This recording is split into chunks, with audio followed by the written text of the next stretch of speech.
Mag-breakfast tayo. Ganda ng ano oh. Sobrang ganda ng panahon. Magta-try na lang siguro tayo mga buffet. Kuya, ang ganda ko mo naman, kuya. Ay! Mag-budget kayo guys kapag pupunta kayo sa isang lugar. Hello guys, good morning. It's me again, Mark Paragas, and we are still here in Boracay. So from our accommodation guys, siguro 2 minutes walk, mararating nyo itong Azalea Hotel. Tapos sa gilid niya may daanan going to the beachfront. Currently it is 8 o'clock in the morning and mag-breakfast tayo. So ito na siya, Azalea. Pasukin lang natin ito.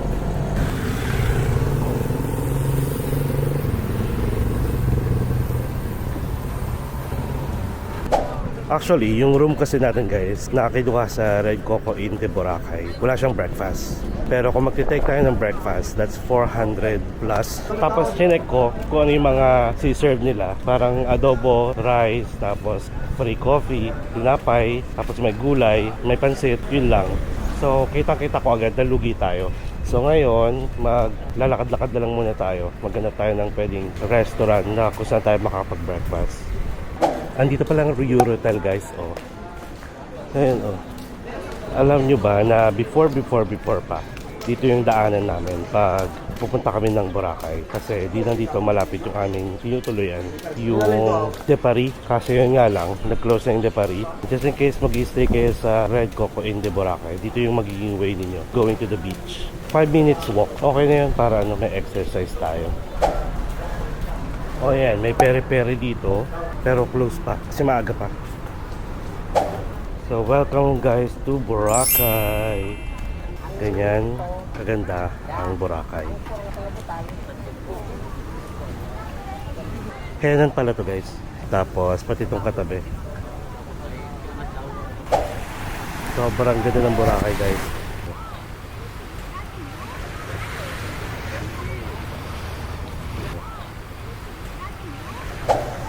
Ganda ng ano oh.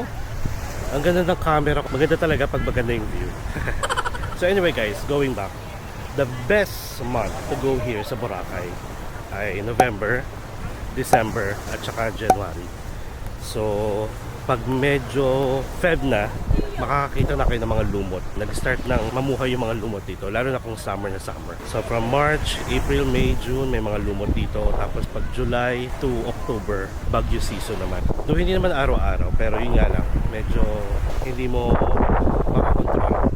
Kasi nga, yung weather, pwedeng may bagyo, pwedeng maaraw, basta ganun.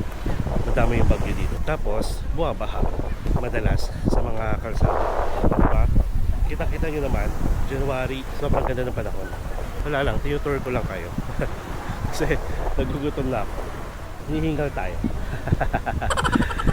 Hindi kasi yung outfit ko today, hindi naman ako prepared. Naghahanap lang talaga tayo ng breakfast place kung saan tayo pwedeng kumain. Hindi pa to walkthrough guys ah. Parang share ko na sa inyo kung ano yung view natin ngayon. And let me show you again.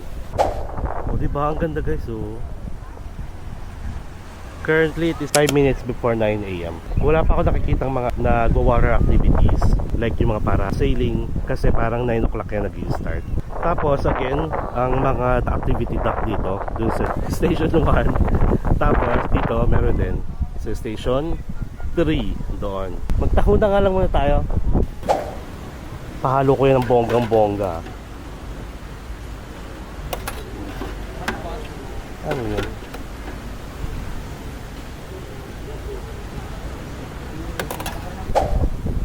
Taho tayo guys. Wala pa akong wow na nakikita dito. Kahit mga Pinoy. Char. Ang arte. Actually guys, hindi ko talaga alam kung saan tayo mag-breakfast. For sure, yung breakfast natin, baka umabot din ng mga 300 to 400. Pero nanghinayang lang akong kumain dun sa Red Coco Inn de Boracay restaurant kasi medyo konti lang. For sure, rinig na rinig yung sa voice ko na may sakit ako. Pero dito ako gagaling. Ibababad ko talaga yung mukha ko sa dagat. Sarap mag-move. Mahangin with a nice view of the beach. Hindi ko nga lang dala yung speaker kasi dinadala ko yung madalas pag nandito ako. Kaso parang nabibigatan ako. Kaya ayan, may music sana tayo dito habang looking at the view. Wala tayong magandang view guys. Ano ba yan? Pili ko sa hapon, magkakaroon. Itong mahirap dito guys, sa Boracay, yung mga basurahan, para may designated area lang din sila. Kung saan kayo pwede magtapon. May nakikita ko doon. Actually, pag nilakad-lakad naman na natin ito, D-Mall na. Parang feeling ko Jollibee ang peg natin ito. Sa Bali guys, yung punta kasi natin dito, parang wala lang. Parang gusto ko sana, ito yung pahinga ko. After ng Bangkok natin, after ng Chiang Mai natin na vlogmas. Sabi ko parang gusto ko magpahinga, gusto kong mag-chill. So, here we are, nasa Boracay. Pero naisip ko rin na baka may bago, baka may pwede ako may pakita. Pero for sure, maliligo tayo. Actually, gusto ko sana ulitin yung mga activities na kinuha natin 2 years ago pa ata. Like parasailing, helmet diving. Kaso parang guys, ang mahal. From airport pa lang, yung mga babayaran mo like terminal fee, tricycle, e-trike, environmental fee, parang OA. I mean, siguro na sana kasi tayo mag-abroad. Almost lahat ng travel natin noong 2024 is abroad.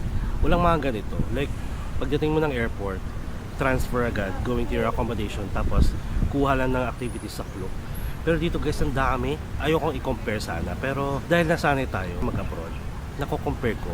Totoo nga yung sinasabi nila na parang mas maganda pang mag-travel abroad kaysa sa mag-travel ka sa Pilipinas. Which is ngayon parang mas na-realize ko na tama nga naman. Tingnan mo, ang mga food dito ang mamahal. Kahapon parang kumain ako somewhere almost nasa 300 plus, 400 plus. Tapos mag-activity, mag-tour ka.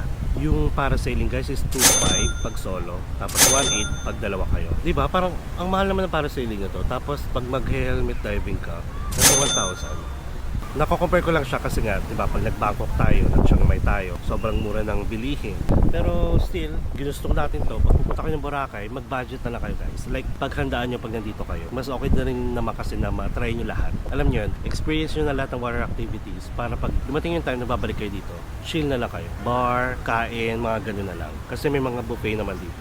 Which is ayun, magta-try na lang siguro tayo mga buffet. May lunch buffet, may dinner buffet para naman may choice kayo. Kung naghahanap kayo na parang mga ganong type ng kainan dito, magta-try pa rin tayo ng Laod Restaurant kasi na-try naman natin yon last year, nung March. Tapos ita-try ulit natin kung may bago ba and kung panalo pa rin ba yung mga siserve nila. Tapos may lunch buffet din dito guys. Nakita ko kay Boracay Daily, 8 restaurant. Tapos lunch buffet lang yung ino-offer. Parang ganun din. Nasa 400 plus ata or 399. Parang nakita ko naman panalo. Mamaya, mag-lunch buffet tayo. Or pwede rin bukas, basta bahala na. So yun lang guys, going back, yun, doon ko lang na-realize Syempre, parang huwag nyo kayong i-quote on this. I-try nyo pa rin. Nagsasabi lang ako based on my own experience, based on my own realization sa mga, syempre, mahilig tayo mag-travel. So, nako-compare mo talaga. Kuya, ang ganda, gwapo-gwapo mo naman, kuya. Ay! Hi, vlog. Welcome to my channel. Ayan, oh. Hey. Oh, hello daw. Ay, hindi ako mahilig sa ganyan. Tingnan mo, wala nga akong Mamas ko muna lang, kahit tip lang. Sige na. Grabe, pamasko ang ganda tsaka tip ha. Yeah. Magkano yan? Tag 50 lang po yung bracelet anklet, pero yung necklace po, dalawa po ang 50. Yung ganyan Ano necklace. itong bracelet? Bracelet to? Opo, Anklet? pwede rin po anklet bracelet. Yung yellow. Sige, 50 pesos yan ha. Opo. Walang dagdag bawas ha. Sige po. Thank you ha. Opo. Nanguto pa yung bata. Pero okay naman. Mabait naman siya. So anyway, kasi na ba tayo? Going back kayo. Kapag magpupunta kayo ng Boracay, make sure na lang na may budget kayo. Kasi mapapawaw talaga kayo sa mga prices ng mga bilihin dito, ng mga kainan, and syempre mga water activities. So sabi ko nga, kapag first time nyo sa Boracay, try nyo na lahat as much as possible. Lahat ng water activities. Kung hindi man lahat, then yung mga some na mga gusto nyo lang talaga. Tapos mga land tour, may ATV pa nga dito guys. Baka i-try din natin yon. ATV, ano pa ba? Buggy experience, parang ATV din yun. Tapos may zipline pa nga, may island hopping and so on. Wala naman tayong gagawin masyadong guys. Kumbaga sabi ko nga sa inyo, di ba? Bahala na ako nung magawa. Bahala na ako nung pwedeng gawin. Pero wala tayong sinusunod na itinerary, wala tayong sinusunod na plano. Okay? So chill lang tayo dito. And by the way, di ba? Nakakita nyo naman yung muntik na tayo mag-scam. Share ko lang ulit na dapat aware kayo guys sa mga rates kahit pa paano dito sa Boracay. Kasi kung hindi, katulad nung na-experience natin, may scam na mas scam kayo. Nakakaloka lang talaga. Ang daming scammer dito. Like yung mga sinasabi ko kasi inyo ng mga nag-offer ng mga tour, make sure na legit yung mga yan. Kasi guys, kapag may nangyari sa inyo, hindi na lang kayo sagot. Wala kayong insurance, kumbaga. Kasi yung mga legit meron kahit pa paano. May papapila pa sa inyong waiver, mga ganun. Pero dito, yung sa mga tinatawag nilang colorum, wala kayong habol. So yun lang, maghanap na lang tayo ng pwedeng breakfast. Kahit mga silog-silog lang, okay na ako. And then, Loud Restaurant tayo ulit mamayang gabi. Kasi guys, marami naghahanap naman kung saan daw pwedeng restaurant na maganda mag-celebrate ng birthday, ng honeymoon, mga ganon. So ito-try ulit natin yung Loud Restaurant for the second time para naman mas maipakita ko sa inyo ng bonggang-bongga. Okay, so lakad pa tayo, going to the D-Mall. Check natin kung may mabibili tayo. Let's go! Eh, katulad nito, may breakfast buffet na in-offer, 850. Boracay Mandarin. Ito guys, yung dating De Paris, ano na siya, puro bilihan na ng mga souvenirs, mga damit. Tapos turo ko sa inyo kung saan kami madalas din dati magstay. Yung mga sinaunang panahon pa na mura lang din. Hanapin natin kung nandito pa ha. Ito guys yung real coffee sa taas. Kaso hinarangan na nila, ang pangit na. Ayun o, ano yun eh, dahil sa hangin at saka sa alikabok.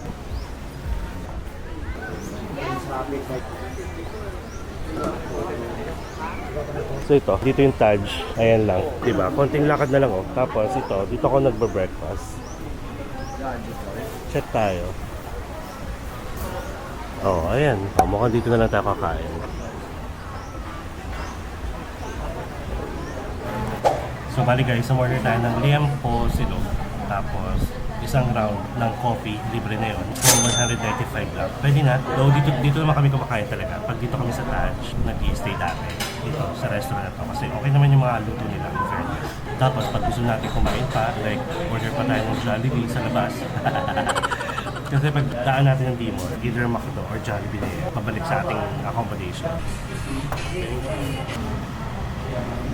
Libreng coffee.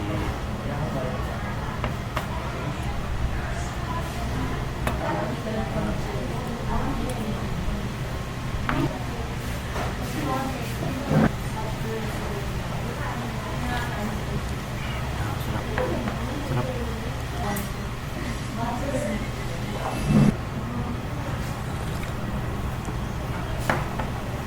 Alright guys, so nandito na yung ating liempo silog. Look, kawali. Plain rice, di ba dapat sinangag? So anyway, tapos egg and liempo. Papaluin natin ang itlog sa rice para magmukhang fried rice. Let's eat.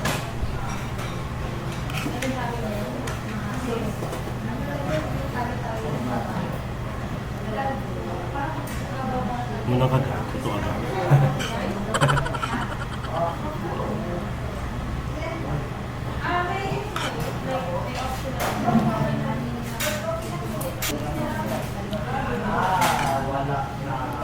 Okay naman. Okay naman yung timpla ng ano.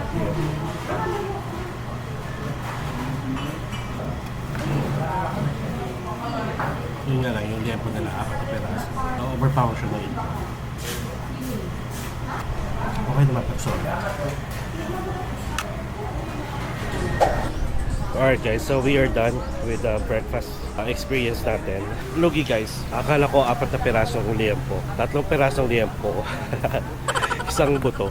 Well, ganoon naman talaga pag liempo, di ba? So may mga buto-buto. Pero sana di na lang nila sinama. So ayun, papunta tayo ng D-Mall, tapos lakarin na lang natin. Check natin kung meron pa tayo pwedeng chicha or baka order ako ng Jollibee. Ayan, nakikita niyo yung sign ng D-Mall. Kakanan na tayo dyan, tapos palabas na. Itong ano, Hakuna Matata Restaurant, Bar, Grill, tapos may Jollibee. Ito, D-Mall. Kanan na tayo dito, tapos dire-diretso na palabas. Ayan, alam niyo to, itong Happy Planet na to. May ano yan sa harap, may nagpipaint, tapos ilalagay sa mga t-shirts din. Nag-viral yan before kasi may foreigner na parang gustong kuhaan habang nagpipaint for promotion sana. Pero yung isa sa mga nagpipaint doon, naniningil. Sabi niya, give me money, give me money. Kasi parang iniisip niya, pagkakaperahan siya nung foreigner, ang hindi niya alam, kabaliktaran, na pumapopromote sana siya. Like, libre promotion sana. Ayan, pagiging sakim. Parang naging bad publicity pa niya tuloy. Ayan, nag-viral siya. Mukhang wala masyadong tao tuloy. Alright, so yun lang naman yung ating parang bahala na vlog. Yung paglabas mo, bahala na kung anong gawin, yung kung ano yung view, kung ano yung makita natin. So yun. Pero at least sana, nandiyan pa rin kayo, nanonood hanggang end of this vlog. Feliz Hotel, guys. Sosyalin yung hotel.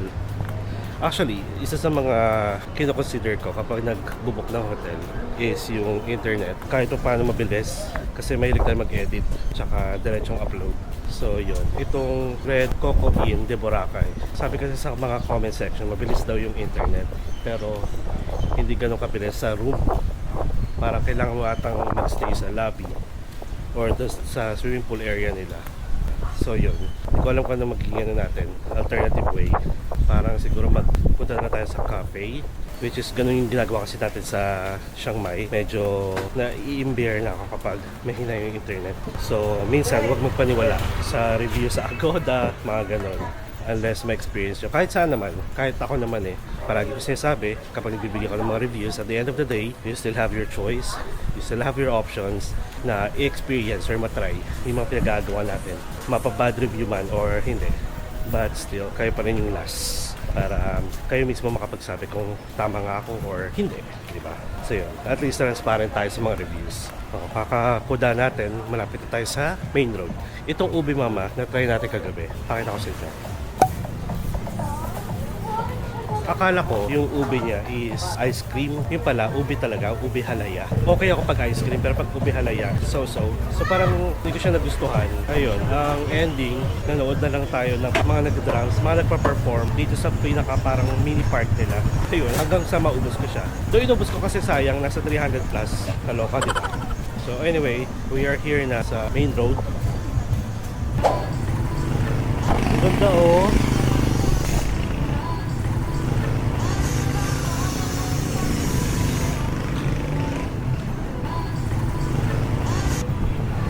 Ganda nung effect ng mga puno sa dulo. Ayun kita nyo yan.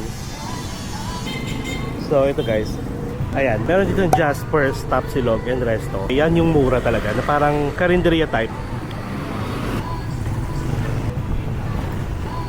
Tapos, saan pa ba dito? Ito, kung gusto nyo mag hop on, hop off, may office sila dyan.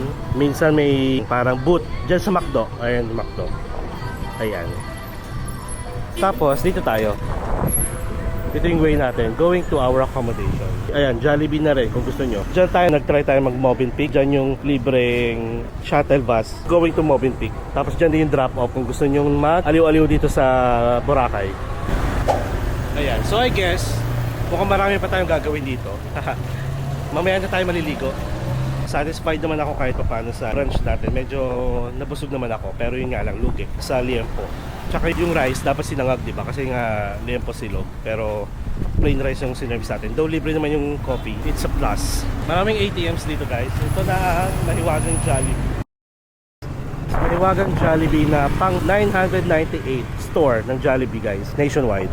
Hinihingal ako. So yung kung magmo-Movenpick kayo guys, tapos magagaling kayo dito sa Boracay Island, 10 o'clock meron na dyan naghihintay na shuttle. Alright guys, so I guess that's it. And abangan nyo na lang, yung next vlog natin is about the Laud Restaurant Experience Dinner Buffet. Syempre dito lang yan sa Boracay, sa may U Hotel. So nagtry na tayo noon before, and magka-try ulit tayo. Pambawi kasi hindi na tayo mag-lunch muna yung 8 restaurant natin. So saka na yun, baka siguro bukas na lang. Alright, so ito na yung Henan ulit. So yung Henan na to, merong 4-course romantic dinner by the pool. Yan yung mga hinahanap ng mga gusto mag-honeymoon experience or gusto ng medyo mala-romantic dinner. Ayan, 6:30 PM to 10 PM with glass of wine and live acoustic. Papasahin ko na lang ito. Romantic dinner by the pool, 4-course dinner for only 3,199 pesos. For 2 persons na yun. O in fairness mura na siya. Parang lumalabas na 1,600 per head. Eh ang dinner buffet is nasa 899 ata. So 900. So parang okay na siya. Try nyo. Tapos sabihan nyo ako. Oh, we're here na from D-Mall. Gusto ko pa mag-e-try going here. Eh ang lapit naman pala. So hindi pa tayo nakakapag-hotel tour and room tour. Papalinis ko muna yon siguro bukas para maganda yung kuha natin. Alright, so I guess that's it. Thank you so much guys sa pagsama sa akin sa walang kabuluhang vlog. So anyway, sana may makuha pa rin kayong information and ideas sa mga pinagagawa natin. And sabi ko nga, mag-budget kayo guys kapag pupunta kayo sa isang lugar para ma-enjoy nyo lahat. Ayun. So thank you so much. And kung nagustuhan nyo to, please like this video, share, and comment below kung may mga questions kayo. Please subscribe to my channel, Mark Baragas Official, and hit the notification bell para updated kayo sa mga upcoming travel vlogs natin, especially here in Boracay. So guys, enjoy life, enjoy every moment, live life to the fullest. You will never get to this age again. Please do whatever makes you happy and follow me as we discover the world one step at a time. See you on our next Boracay vlog. Mama Chup Chup.